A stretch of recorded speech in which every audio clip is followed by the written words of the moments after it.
I was very disturbed to hear that there is persuasive information from the intelligence community stating na itong Bamban complex na ito ay ginagamit for surveillance activities. At ang mga ibang nabalitang high-profile cases of hacking of our own government websites ay traceable sa complex na ito. Are POGOs now being used to spy on us? Ginigisa na ba tayo sa sarili nating mantika? Labas po ito sa impormasyon na there were actual Chinese fugitives found in the Baofu compound. Then comes the most troubling news. Tayo na po ang isa sa fastest growing hotspots for scams sa buong mundo. According to our colleagues in PAOK, halos lahat po ng malawakang investigasyon on cyber fraud and cyber scams sa mundo may nexus sa Pilipinas. Ibig sabihin, there is some kind of traceable connection to the Philippines. Halo-halong kalamay na ang scams, national security threats, human trafficking. If these scam hubs are so lucrative, hindi na ito titigil. These will just grow and grow. And before we know it, we will be faced with a threat to our national security like nothing we have ever seen before. How did we come to this? Paano tayo nakaabot dito? What forces conspired or continue to conspire to allow this to happen? Perhaps what we will show you next will shed some light on this.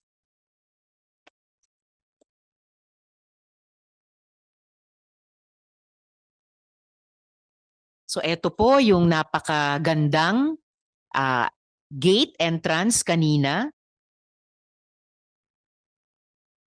Totoo po yung una yung nasilip kanina, yung pangatlong ito, napakalaking compound pala talaga ito. Sa kalagitnaan lang ng bayan ng Bambang Tarlac. Actually, ang tawag po ng mga taga roon ay mini BGC ng Bamban. Sa laki niya at sa ganda niya, sa pagkasosyal niya. At ito po ay naka-register sa Zun Yuan Technology Incorporated o ZYTI, pero ang lupa ay sa Baofu Corporation nakapangalan. Within this complex are various buildings na ayon sa Presidential Anti-Organized Crime Commission ginagamit para sa scams. Love scam po ang karaniwan na ginagawa dito. Parang yung ginagawa noon ni na Elias Sirita. Nagpapaibig sa mga nasa ibang bansa at pagkatapos ay huhut-hutan. We also saw, you may have seen, gleaming villas within this compound. Valued, isa po yan, valued at over 40 million pesos per villa. May wine cellar, itong state-of-the-art kitchen, pati toilets, at ang laking gulat ko ay entrance papunta sa isang underground bunker at a maze of tunnels. Ang tanong, bakit may bunker? Bakit may tunnels? Why would a registered POGO conducting legal activities need these? I was even more surprised when I found out that there seems to be clear documentary evidence linking the local government of Banban, specifically the mayor, to the operations.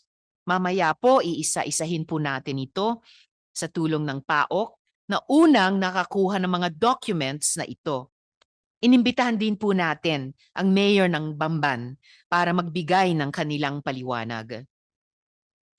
Ang mga susunod na tanong, kung totoo ang mga ito, hanggang local government lang ba ang sphere of influence nitong mga Chinese POGO?